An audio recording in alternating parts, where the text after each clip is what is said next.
प्यारे साथियों, एमटीएस की पोस्ट निकली हैं। एसएससी स्टाफ सिलेक्शन कमीशन द्वारा एमटीएस और हवलदार की पोस्ट निकाली गई है। एमटीएस का मतलब होता है मल्टीटास्किंग सर्विस। ये 10वीं पास है। अगर आप मैट्रिक पास हो, हिंदुस्तान में कहीं के भी रहने वाले हो, तो आप इसके अंदर फार्म अप्लाई कर सकते हो। दोस्तों, एमटीएस के लिए कोई फिजिकल, कोई हाइट वगैरह भी नहीं मांगा गया है, यानी कि आपका कोई शारीरिक मेजरमेंट नहीं लिया जाएगा।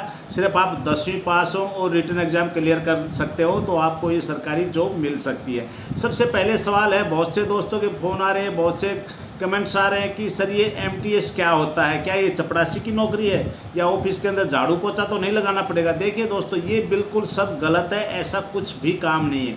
एमटीएस का मतलब होता है मल्टीटास्किंग एमटीएस मल्टीटास्किंग सर्विस। आप लोगों को मल्टीटास्क करने पड़ेंगे। जैसे ऑफिस के अंदर, आप किसी ऑफिस में हो, आपको ऑफिस के अंदर एक कंपाउंड के अंदर ही जॉब करना पड़ेगा। इसके अंदर मुख्य काम जो हैं वो, जैसे आप किसी ऑफिस में हो, कोई ऑफिसर है या कोई क्लर्क है, तो उसके लिए जो डॉक्यूमेंट वगैरह हैं, जो फाइलें वगैरह हैं, अलमारी से वो फाइलें वगैरह आपको निकालनी पड़ेंगी। फाइलें वगैरह का काम होता है। एक ऑफिस से दूसरी ऑफिस में या एक टेबल से दूसरी टेबल पे डॉक्यूमेंट वगैरह ले जाना, फाइलें वगैरह ले जाना, ये आपका काम है।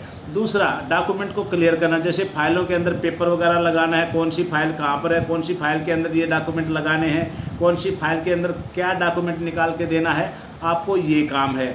और तीसरा है, आपको फ़ोटोकॉपी वगैरह करना, फैक्स वगैरह करना, ईमेल वगैरह करना, ये सब काम करना पड़ता है। ये नहीं कि आपको चपरासी का काम करना पड़ेगा, आपको झाड़ू पोछा करना पड़ेगा। ये सब आपके माइंड के अंदर गलत मिथ्या बैठा रखिए, गलत लोगों का कहना। हमारे देश के अंदर क्या है, ज्ञान बहुत लोग बांटते हैं, इतना ज्ञान बांटते हैं कि नहीं यार, जैसे ग्रुप डी की वैकेंसी आ जाती है, एमटीएस की वैकेंसी आ जाती है, तो उसको एक अलग नज़रिए से देखा जाता है। दोस्तों, ये एमटीएस की नौकरी बहुत अच्छी जॉब है, आपको बड़ी बड़ी मिनिस्ट्रियों के अंदर जॉब करना पड़ेगा। तो दोस्तों, आप सिर्फ अगर मैट्रिक पास हो, हिंदुस्तान में कहीं के भी रहने वाले हो, मेल हो फीमेल हो, तो इसके लिए फार्म अप्लाई कर सकते हो। इसका जो फार्म अप्लाई करने का डेट है वो है 14 जून से लेके 14 जुलाई तक, और सितंबर में इसके रिटन एग्ज़ाम हो जाएंगे। इसका जो रिटन एग्ज़ाम होगा वो कंप्यूटर बेस्ड एग्ज़ाम होगा। जो फिजिकल है वो ग्राउंड में होगा, और जो फिजिकल होगा वो सिर्फ हवलदार के लिए होगा, एमटीएस के लिए कोई फिजिकल नहीं है। तो दोस्तों, इसका आप ऑनलाइन फार्म अप्लाई कर सकते हो। जनरल कैटेगरी के लिए 100 रुपये फ़ीस है। मेल फीमेल सभी इसके अंदर फार्म अप्लाई कर सकते हैं। अभी बहुत से दोस्तों को कन्फ्यूजन है कि यार मुझे तो हिंदी भी नहीं आती, इंग्लिश भी नहीं आती, जैसे कोई साउथ साइड से है या आसाम साइड से है। तो दोस्तों, इसका जो एग्ज़ाम होगा हिंदी, इंग्लिश और 13 अक्षत्रिय भाषाओं में, 13 जो अक्षत्रिय भाषा, उनमें से आप कोई भी भाषा चूज कर सकते हो। दोस्तों, एमटीएस में भी सिलेक्शन के बाद 2 तरह के होते हैं, एमटीएस ग्रुप सी और ग्रुप डी। अगर आप अच्छी मार्क से पास हो जाते हो तो आपको ग्रुप सी में ले लिया जाता है, नहीं तो आपको ग्रुप डी में ले लिया जाता है। दोस्तों, ये कन्फ्यूजन आप दूर कर दीजिए कि आपको झाड़ू पोछा करना पड़ेगा, आपको चाय बनाना पड़ेगा, ऐसा कुछ भी नहीं है। आपको सिर्फ डॉक्यूमेंट से संबंधित काम करना पड़ेगा।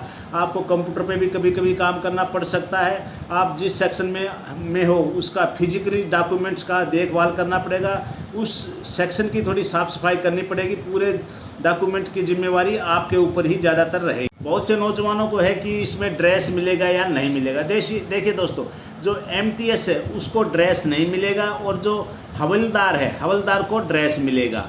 हवलदार के लिए ड्रेस मिलेगा, क्योंकि जो इनकम टैक्स वगैरह है, जो ऐसे डिपार्टमेंट है, जब आप रेड पे जाएंगे तो आपको ड्रेस पहनना पड़ेगा। अगर आप हवलदार की पोस्ट के लिए अप्लाई करते हो और आपका सिलेक्शन होता है तो ड्रेस भी आपको डेली नहीं पहनना पड़ेगा। जैसे इनकम टैक्स ऑफिसर है, इनकम टैक्स इंस्पेक्टर है, उन सबको डेली ड्रेस नहीं पहनना पड़ता। जब वो रेड वगैरह पे जाते हैं, कहीं सर्चिंग वगैरह पे जाते हैं, तभी ड्रेस पहनना पड़ता है। इसलिए अगर आप हवलदार की पोस्ट पे हो तो आपको ड्रेस मिलेगा, लेकिन आपको ड्रेस डेली नहीं पहनना पड़ेगा। जब रेड पे जाएंगे तभी पहनना पड़ेगा। और दोस्तों, इसका सैलरी जो है वो सैलरी है लगभग 30,000 रुपये, और 42% आपको डीए मिलेगा, यानी कि भर्ती होते ही आपको लगभग 50,000 के लगभग आपका सैलरी हो जाएगा।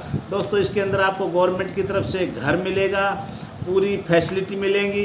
गवर्नमेंट की तरफ से गवर्नमेंट हाउस मिलेगा। अगर आप गवर्नमेंट हाउस नहीं लेते तो उसका आपको किराया मिलेगा। इसके अंदर बहुत अच्छी अच्छी सुविधाएं हैं। तो दोस्तों, मैं बोलता हूँ, अगर आप 10वीं पास हो, गवर्नमेंट जॉब की उम्मीद किए बैठे हो, तो इसके अंदर आपको फार्म ज़रूर अप्लाई करना चाहिए। बाकी दोस्तों मैंने इसकी वीडियो पहले भी बना चुकी है। बहुत से दोस्त बोलते हैं कि आप MTS वालों को कुछ ज़्यादा ही लाड प्यार दिखा रहे हो, सिर्फ 10वीं पास है इसलिए उनको दिखा रहे हो। देखिए दोस्तों, मेरी जितनी भी ऑडियंस है वो ज़्यादातर मैट्रिक और 12th पास है और ज़्यादातर आर्मी की भर्ती की तैयारी करने वाले हैं। तो मेरा उन दोस्तों के लिए दिल से मैं चाहता हूं कि उनको जितना जल्दी हो सके गवर्नमेंट जॉब मिल जाए, क्योंकि आर्मी के भरोसे तो बहुत से नौजवान ओवरेज हो चुके हैं और कुछ TA के चक्कर में हैं। तो इसलिए दोस्तों, जिन भाइयों की हाइट नहीं है, सिर्फ मैट्रिक पास है, तो वो इसमें MTS के लिए फार्म अप्लाई कर सकते हैं।